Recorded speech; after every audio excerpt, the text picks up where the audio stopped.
ang lalaking nakamasid at nakasunod sa kanya. Nakasunod? Ulit niya sa sinabi nito. Puno ng pagtataka ang kanyang mukha. Mataman naman siyang tiningnan ng lalaki. Hindi pa ba niya nasasabi sa'yo? Nagbuga siya ng hangin? Oo nga pala. Matagal nang nahuli ni Magenda ang lalaking yon na pamamasid dito. Pero dahil sa babaeng si Lara at sa lalaking si Roy na iniisip niyang karelasyon ng asawa niya, nawala sa isip niya ang lalaking kinatatakutan ni Maggie. May isang bagay na nagbalik sa isipan niya nang maisip ang nakaraan. Mula sa larawan, mabilis niyang ibinalik ang paningin sa lalaking investigador. Kung ganoon, ikaw ang binabayaran niya ng malaking halaga para imbestigahan ng lalaking to? Sandaling nagsalubong ang mga kilay nito dahil sa pagtataka, pero sa huli, tumango ito sa kanya. Ilang ulit din siyang napalunok. Kung ganon, ang perang winidraw ng babae noon ay hindi para sa lalaking si Roy, kundi para sa serbisyo ng investigador na si Kane. Wala sa sariling nailing siya. Naroon at nararamdaman na naman niya ang pamilyar na takot at kirot sa kanyang puso. Mabilis niyang napag-isipan noon ang hindi maganda si Magenda, samantalang wala naman itong ginagawang masama. Anong natuklasan mo tungkol sa lalaking to? Muli niyang nilapag ang litrato sa mesa. Nagbuga ng hangin si Kane. Dumukwang to sa table at seryoso siyang tiningnan. Makinig ka na mabuti sa akin. Mahalaga tong sasabihin ko. Mula sa kanya, muling luminga ang lalaki sa paligid. Nasa table na sila malapit sa counter. Malayo ito sa pinto at sa salaming pader kung saan malaya silang makikita mula sa labas. Ang lalaking to nasunod ng sunod kay Magenda. Pilit ko siyang hinuhuli habang nakasunod sa asawa mo, pero bigo akong magawa. Isang araw may dumukot sa akin. Mabilis na nagsalubong ang mga kilay niya sa narinig. Pinukpok ako sa likod ng ulo at dinala sa isang abandonadong lugar. Ang lalaking yan ang bumungad sa akin na matagal ang piring sa mga mata ko. Pinagbantaan niya akong papatayin kung patuloy akong manghihimasok. Muli itong may kinuha sa bulsa ng loob ng coat nito bago ibinigay sa kanya ang isang larawan. Nang tignan niya iyon, litrato ng limpak-limpak na pera ang nandoon. Binayaran niya ako kapalit ng pagsisinungaling kay Magenda. Pagsisinungaling? Kunot ang noong tanong niya. Tumango ang lalaki. Inutusan niya akong sabihin kay Magenda na wala akong nakalap na ebidensya tungkol sa kanya. Inutusan din nila akong bantayan bawat kilos ng asawa ko at sabihin sa kanyang lahat na nangyayari sa inyo. Ang nakakunot ang kanyang noo at mas talo ng unot nang marinig pa ang sinabi nito. Ang lahat na nangyayari sa amin? Muli, tumango ang lalaki. Lalo nitong pinanghinaan ng tinig. Pagkatapos niya itong paalisin nung araw na yon. Bitbit ang malaking halagang ibinayad niya sa akin. Nag-umpisa akong magpanggap sa harap ni Magenda habang nangangalap ng impormasyon tungkol sa lalaki. Muli na naman tong dumukot sa bulsa nito. Mabilis niyang kinuhang litrato at nakita ang mas malinaw na kopya ng picture ng lalaki. Siya si Rino Tianok, isa siyang bihasang bayaran na nagmula pa sa bansang China. Kinukuha ang serbisyo niya ng iba't ibang tao mula sa iba't ibang bansa. Karamihan sa mga kumukuha sa kanya sa bansang Malaysia at India. Maliban sa galing siya sa pag-iimbestiga, magaling din siyang makipaglaban. Matagal niyang tinitigan ang mga larawan habang iniisip ang mga sinabi ng lalaki. Matapos ang ilang sandali ay napagtanto niyang isang bagay mula sa mga pinagbigay alam nito. Ibig sabihin ba nito may taong umuupa sa kanya para bantayan si Maggie at sabihin lahat ng nangyayari sa amin? Ilang tango ang nakuha niyang sagot mula rito. Makalipas na ilang sandali, nagugulumihanan siyang napahawak sa sentido, tsaka hinilot iyon. Mas malalim pa pala ang problemang kinakarap ni Magenda kaysa sa naiisip niya, at di man lang niya sinabi sa akin ang lahat ng to. Nagpakawala siya ng isang malalim na hangin. Sa ganitong klase ng problema, siya dapat ang kasama ni Maggie para lutasin ito. Pero bakit mas pinipili nitong maglihim? Bakit piniling harapin ang problemang yon na nag-iisa? Muli siyang nagangat ng tingin sa lalaki. Nakatingin lamang to sa kanya. Wari naghihintay ng mga susunod niyang sasabihin. Hindi mo ba nalaman ang dahilan kung bakit nila to ginagawa? Malungkot na umiling si Kane. Yan din ang gusto naming alamin ni Magenda, pero nahihirapan siyang kumilos sa pagtatago niya sa'yo. Mabilis siyang natigilan sa mga narinig. Nagpakawala ng malalim na hinga ang lalaki. Hinawakan itong tasa ng kape at muli humigop. Ang totoo niyan, alam na ni Magenda ang tungkol sa affair mo. Sinabi ko sa kanya na nakita kita sa mall na may kasama ka ibang babae. Kaya naipaliwanag ng rason kung ba't ilang linggo siyang nawala, agad kong naintindihan. Kumuyom ang mga kamao niya. Sinabi mo? Ikaw ang nagsabi sa kanya? Bago ko pa man sabihin, alam na niya ang tungkol sa inyo. Yon ang pagpapaliwanag niya sa akin kanina bago ka dumating? Nagpawala siya ng hangin bago nakapikit na sumandal sa sandalan ng upuan. Matagal siyang di nakapagsalita. Pilit niyang iniisip ang dapat gawin matapos ng mga nalaman. Buong akala niya malit lang ang problema nila, pero di inaasang ganun pala kalaki ang pagsubok na dapat nilang harapin. Di pa nga sila tapos sa 3 problema, meron pa palang mas malaking kailangan problemahin. Narinig niyang tumikim si Kane kaya muli itong nakuha ang buong atensyon niya. You need to tell her about the past, Mr. Silvero. Kung gusto mo nga talaga na magkaayos kayo, kailangan mo nang sabihin sa kanya lahat ng tinatago mo. May ilang segundo pa tong nanatiling tahimik. Nang sipatin nito sandali ang relang pambisig, tuluyan na tong nagpaalam sa kanya. I need to go. Kailangan ko rin iwasan ang lalaking yan. Kapag nakita niya tayo magkasama, mapanganib ako. Tumayo na to takmang aalis pero mabilis na itong pinigilan. May kailangan akong malaman. Natigilan sa paglalakad ang investigador. Nalingon siya nito, tinintay ang sasabihin niya. May ibang lalaki bang kinakatagpo ang asawa ko? Mabilis naman na naging tugon ni Kane. Bagay na ikinatigil niya. Ilang linggo ko siyang sinundan para makita ang lalaking nakasunod sa kanya. Pero mula na magkakilala kami hanggang sa mga oras na to, wala nang ibang lalaki pang nakalapit sa kanya. Matagal na nakatitig si Caleb sa pinto ng apartment ni Magenda habang iniisip ang mga dapat gawin at sabihin. Pagkatapos niyang marinig ang sinabi ng lalaking si Kane Agustinta, tila lumulutang na sa ere ang utak niya. Hindi niya alam kung ano nga bang gagawin. Simula na makita niya na lumabas si Maggie mula sa isang hotel room kasama ng lalaking si Roy, isang bagay lang iniisip niya. Pinagtaksilan siya ng asawa. Pero ngayon, matapos malaman ang sitwasyon nito, pagkatapos sa mga bagay na narinig mula sa lalaking investigador, di niya na alam paano haharapin ang babae. Napakalaki ng kasalanan niya. Huminga siya na malalim bago tinaas ang isang kamay at kumatok sa pinto.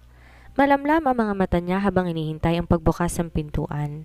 Lahat ng minimori niyang salita at kung ano-ano pang mga bagay na binalak gawin, mabilis na naglaho ngayong segundo na lang hinihintay para sa muli nilang pagkikita.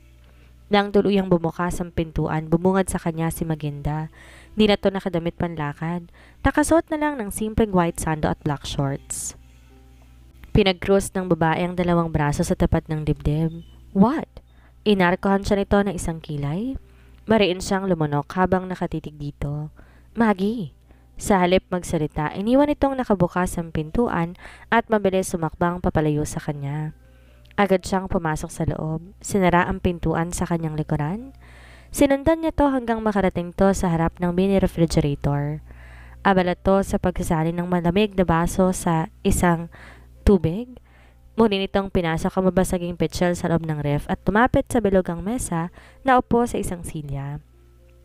Buong oras wala siyang ginawa, kundi panoorin bawat kilos na ginagawa nito, maging reaksyon at ekspresyon sa mukha ng asawa.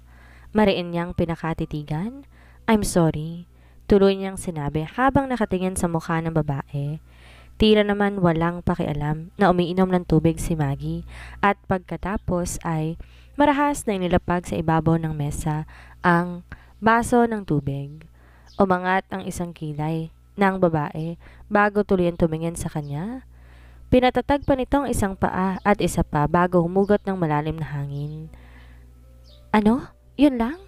Malamig ang boses. Ano? Yun lang? Mahina ang boses nitong itanong. Mariin siyang pumikit bago tuluyang binagsak ang tuhod sa sahig. Bahagyang natigilan si Maggie na makita siya nakaluhod sa paanan nito. Nakita niya ang paglamlam na mata ng babae pero sandali lamang yon. Mabilis bumalik sa dating pagtalim ang mata nito at nagmamadaling iniwas ang mukha. May babae ako. Sa sinabi niyang yon, agad pumikit ng mariin si Magenda. Kumuyom ang kamay nito habang nakabaling pa rin ang mukha sa ibang direksyon. Matagal niya tong tinitigan, namamasa ang gilid ng mga mata dahil sa paghihirap ng damdamin. Kung pwede niya lang ibalik sa dati ang pagkasama nila, ginawa na niya.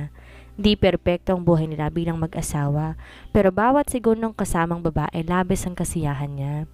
Gusto niyang pawiin ang sakit na nararamdaman nito.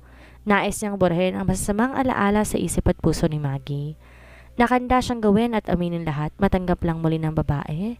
I'm sorry baby, natukso ko sa iba. Tuluyang umagos ang isang luha sa pisngi niya. Pinili niyang magbaba ng tingin, tahimik na lumuha. Nasasaktan siya para kay Magenda. Inosente ang asawa niya. Wala tong ginagawang masama pero sinisisi niya ito sa isang bagay na siya naman talaga ang may kasalanan. Siya ang sumira sa kanila. Siya lahat ang may kasalanan. Sino? Natigilan siya at mabilis na patingala nang marinig ang boses nito. Ilang ulit siyang napalunok na makitang malungkot na mga mata ng babae.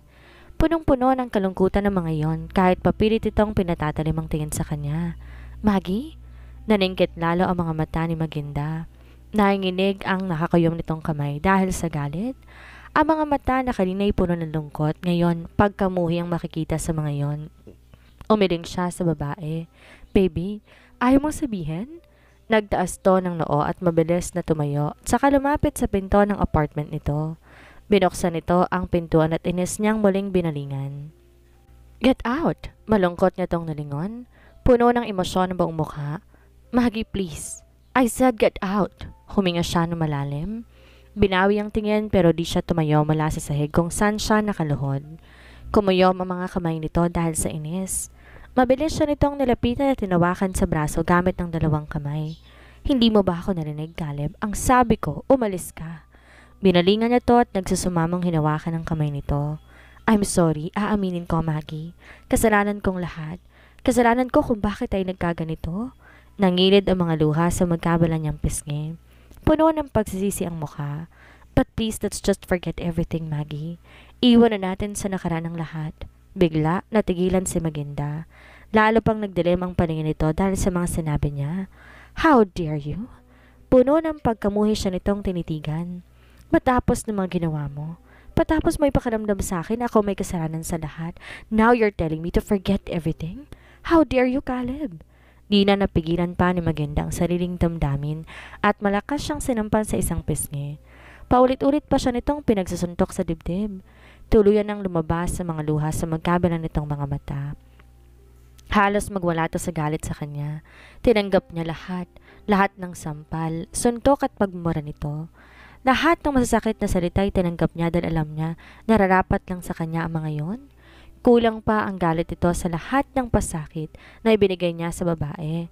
Sa mga oras na nasa bahay ito at lumuluha siya naman nasa condo unit ni Lara. Walang tigil na nakikipagtalik sa dalaga. Sa mga pagkakataong kinuwestiyon ni Magenda ang sarili, nakikipagsaya naman siya kasama ng kabit niya. Sa lahat ng yon, kulang pa ang galit na natatanggap niya ngayon mula kay Magenda. Mabilis niyang niyakap ang asawa at paulit-ulit bumulong ng kapatawaran dito. I'm sorry, Maggie. Patawarin mo ko. Patawad. I hate you, Caleb. I despise you. Pumikit siya at mas lalong hinigpitan ng pagkakayakap sa babae. Wala sa sariling napanunok siya at gusto niya tong halikan sa labi, ikulong sa kanyang mga bisig. Matagal siyang nangulila dito at ngayon, kasama niya ng babae, pakiramdam niya, napakalayo na rin ito sa kanya. Matagal silang nagkatirigan ni Magenda hanggang pagtaasan siya ng kilin ng asawa.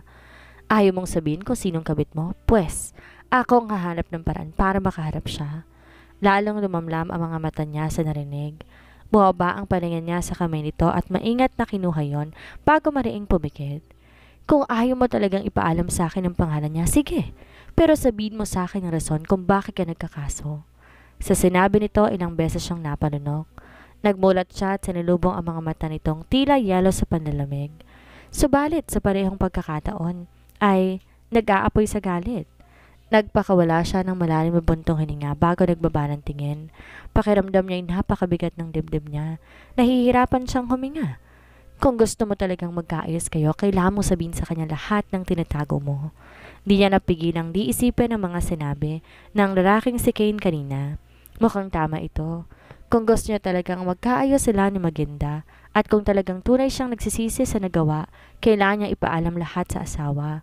Di lang basta mga bagay na pinili niyang hindi sabihin dito, maging ang mga kasalanang matagal na nang ibinaon sa lupa. Puno ng takot ang mga mata, tinitigan niya ang mukha ni Magenda. Nangangamba siyang oras malaman nitong totoo, tuloy na siya nitong hihiwalayan. Mahigpit niyang hinawakan ang kamay nito at matagal yung tinitigan. Naramdaman pa niya sinusubukan tong bawiin ng babae, pero nakapikit niyang dinala sa tapat ng dibdib niya ang kamay nito. Ipangako mong hindi mo ako iiwan. Muli siyang nagmulat at nakita kung paano nagsalubong ang kilid ng asawa. Ano? Kahit ano pang malaman mo, hindi mo ako iiwan, Maginda? Naparanok siya nang maramdaman ang bara sa kanyang lalamunan. Matagal niyang itinagong sekretong to, di dahil gusto niyang lokohin ng babae o gusto niyang maglihim dito. Tinago niya to para malimutan ng kahapon na patuloy siyang minumulto at hindi pinapatahimik. Pero ngayong kailangan niya nang ilabas ulit ang sekreto ng kanyang kahapon. Hiling lang niya na sana hindi siya pandirihan ng babae at tuluyang talikuran.